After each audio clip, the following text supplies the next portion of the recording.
Hello students, आज का हमारा टॉपिक होगा relation between electric field and electric potential.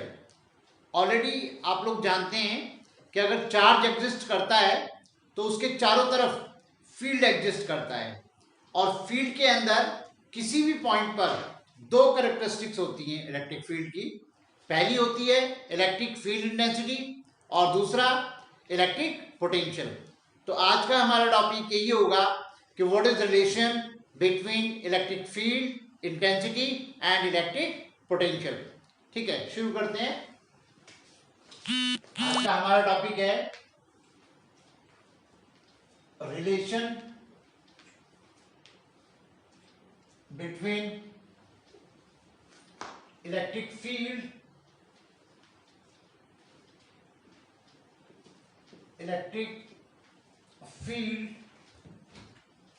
and electric potential।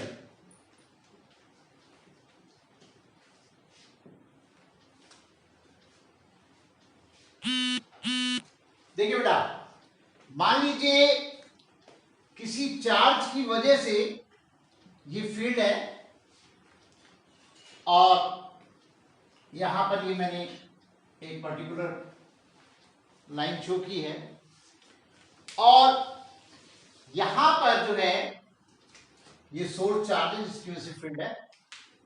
यहां पर मैंने दो पॉइंट सेलेक्ट किए, A B, very close to each other,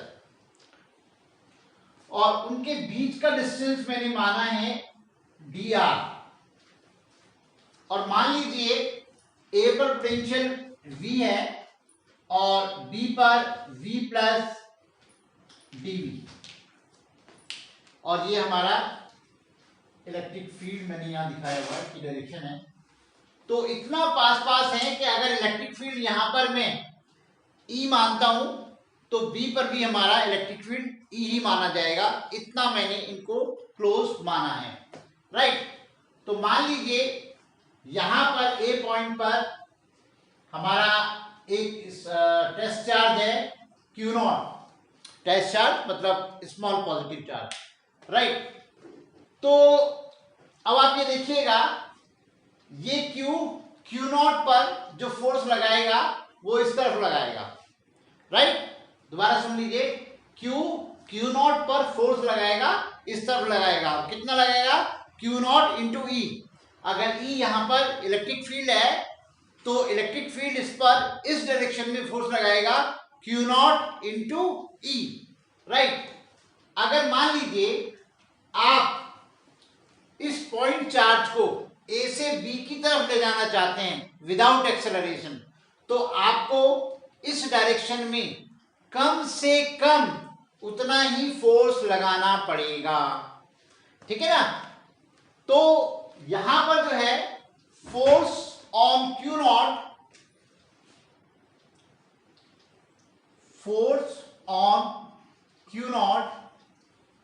by external agent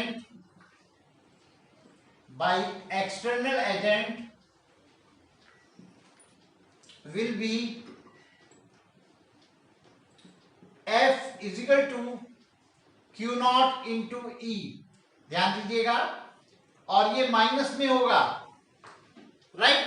ये आपकी जो वैल्यू होगी ये माइनस में होगी, क्योंकि इस तरफ फोर्स लगेगा और हम इसके अपोजिट, इक्वल एंड अपोजिट इस तरफ लेकर के चल रहे हैं।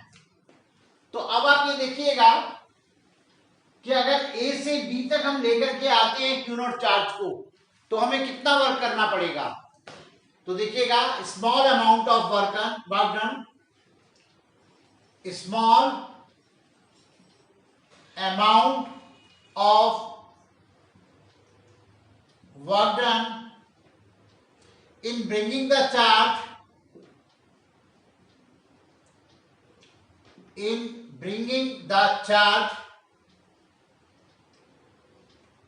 Q naught from A point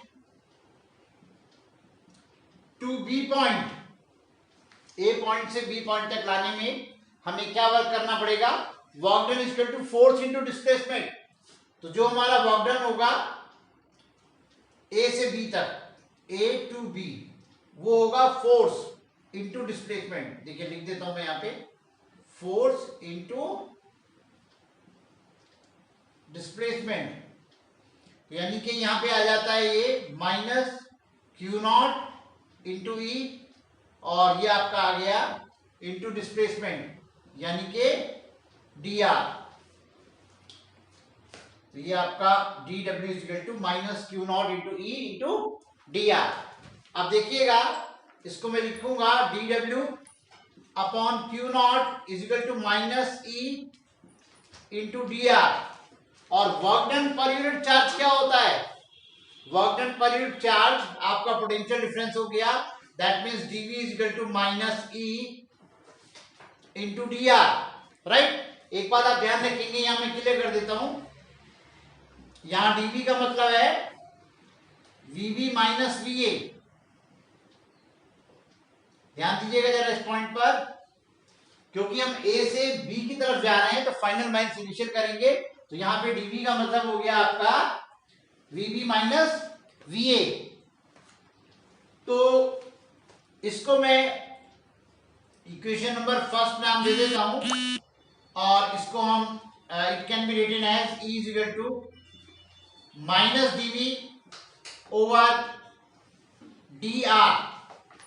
इस फॉर्मूले का काफी यूज है, आगे चल करके हम इसको बहुत यूज करेंगे। चलिए अब इसमें कुछ चीजें मैं आपको आगे बताता हूं। ऑलरेडी अगर मैं इलेक्ट्रिक फील्ड इंटेंसिटी की आपसे यूनिट पूछता हूं तो आपको याद होगा E is equal to F upon Q naught के हिसाब से आप बोलते थे न्यूटन पर कूलम। राइट, तो यहां पे आप देखिए, यहां पे यूनिट आपको दिखाई दे रही है वोल्ट पर मीटर, ये देखिएगा वोल्ट पर metre.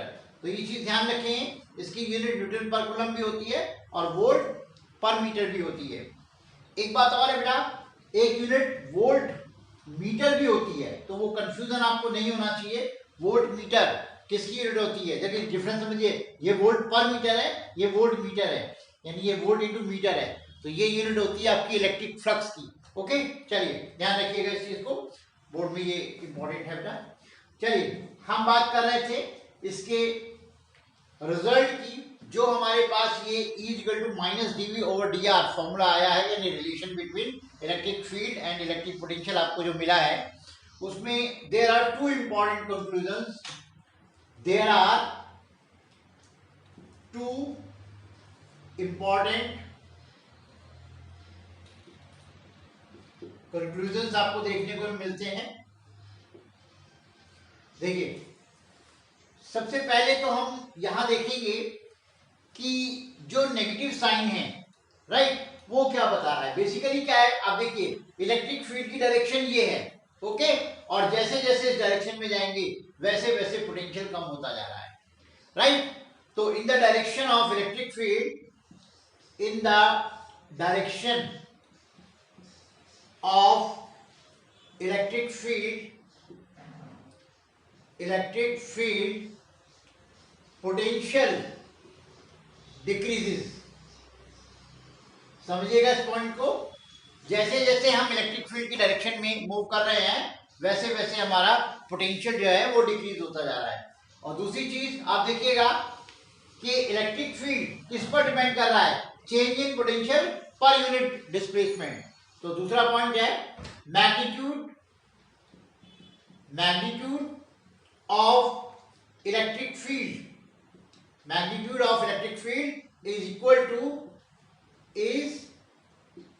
to change in potential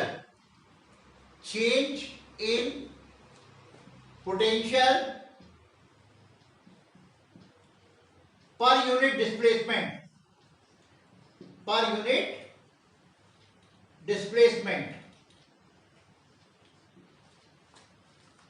change in potential, यहां देखिए, ध्यान दीजिएगा, dv over d, change in potential per unit displacement, normal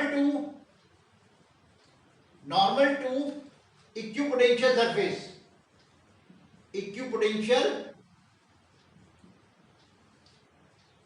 surface at that point. तो दो चीजें आपको मिल रही हैं। एक तो पता चल रहा है कि इलेक्ट्रिक फील्ड की डायरेक्शन में पोटेंशियल डिक्रीज होता है, और दूसरा ये पता चल रहा है कि डीवी ओवर डी आर क्या रिप्रेजेंट कर रहा है, मैग्नीट्यूड ऑफ इलेक्ट्रिक फील्ड। एक चीज ध्यान रखिएगा, यहां पर जो मैंने लिखा है change in potential per unit displacement, right, इसको आप यहां ब्रैकेट में नोट कर लीजिए। इसको बोलेंगे हम पोटेंशियल ग्रेडियंट। ब्रैकेट में आप इसको नोट कर लीजिए, पोटेंशियल ग्रेडियंट।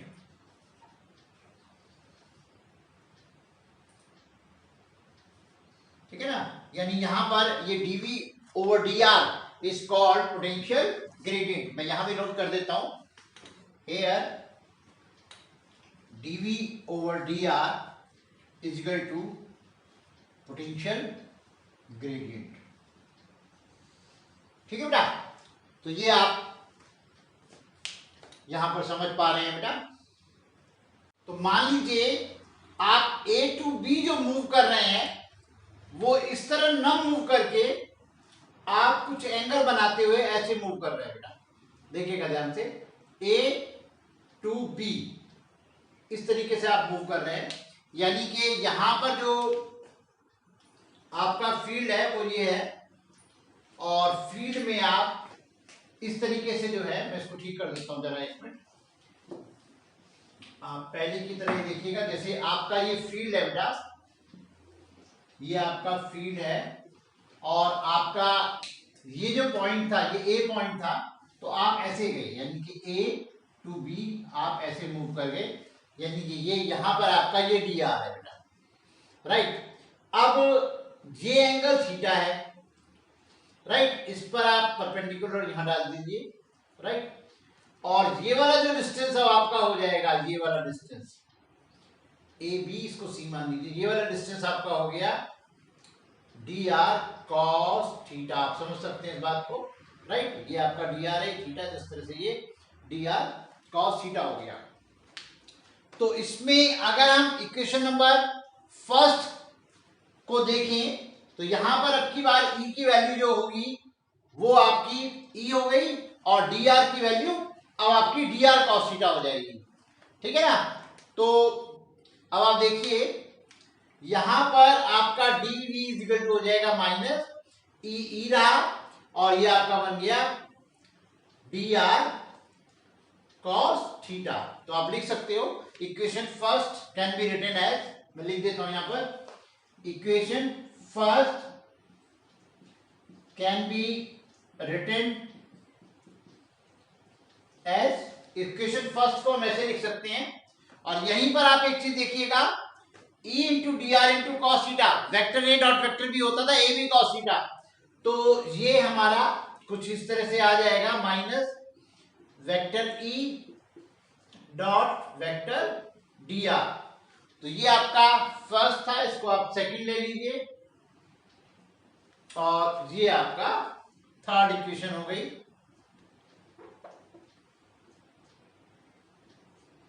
राइट, तो यहां पर आपका हमने वेक्टर फॉर्म में इसको लिख दिया है, dv is equal to minus vector E dot vector D are.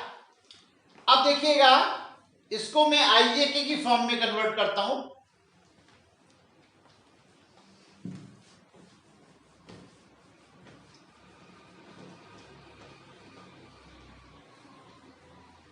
देखिएगा बेटा, मान लीजिए जो आपका वेक्टर ई है, इलेक्ट्रिक फील्ड को मैंने ऐसे लिखा, इलेक्ट्रिक फील्ड आपका vector E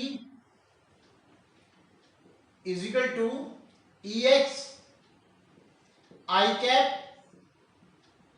plus E Y J cap plus E Z K cap, और वेक्टर डी आर जो है वो है आपका D X I cap plus D Y J cap plus D Z K cap. अब इन दोनों वेक्टर्स को मैं इक्वेशन नंबर थर्ड में पुट करूंगा, तो equation number third becomes, equation number third becomes, ये आपका हो जाएगा dv is equal to minus vector E, इसको मैं पूरा लिख देता हूं यहां पे, ex i cap plus ey j cap plus ez k cap, और ये आपका हो गया dx i cap plus dy j cap plus dz k cap. और vector a dot vector b का आपको मालूम ही है, ex dx ey dy और ez dz आपको मिल जाएगा। तो ये मैंने लिखा माइनस, और ये आपका हो जाएगा ex dx प्लस ey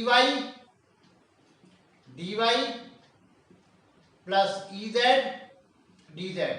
तो इसको आपने लिख दिया dv equal to minus ex dx minus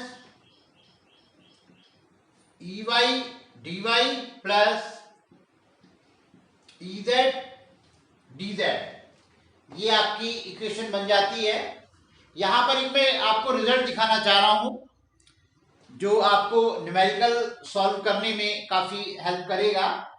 देखिए, इसको मैं डिफरेंशिएट करूंगा, एक बार विद रिस्पेक्ट टू x करूंगा, एक बार विद रिस्पेक्ट टू y करूंगा, एक बार विद रिस्पेक्ट टू z करूंगा। और जब मैं विद रिस्पेक्ट टू x करूंगा तो y और z कांस्टेंट की तरह कंसीडर किए जाएंगे, और जब मैं विद रिस्पेक्ट टू y करूंगा तो बाकी बचे हुए x और z ये कांस्टेंट की तरह कंसीडर किए जाएंगे, और जब मैं विद रिस्पेक्ट टू z करूंगा तो x और y कांस्टेंट की तरह कंसीडर किए जाएंगे। देखिए किस तरीके से इसको हम लेंगे, पार्शियल डिफरेंशिएशन इसको हम बोलते हैं, partial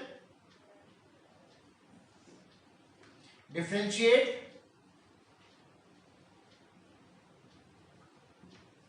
with respect to x, with respect to x। तो जब हम ऐसा करेंगे तो हमारा जो y और जो z होंगे ये आपके कांस्टेंट की तरह कंसीडर होंगे। तो यहां पर dy 0 हो जाएगा और dz भी आपका 0 हो जाएगा। तो यहां पर जो है हम यूज करेंगे del v over delta x is equal to minus ये आपका ex। तो ये आपका बन गया ex is equal to minus del v over del x। इस तरीके से हम इसको लिखेंगे। तो जाहिर सी बात है, सिमिलरली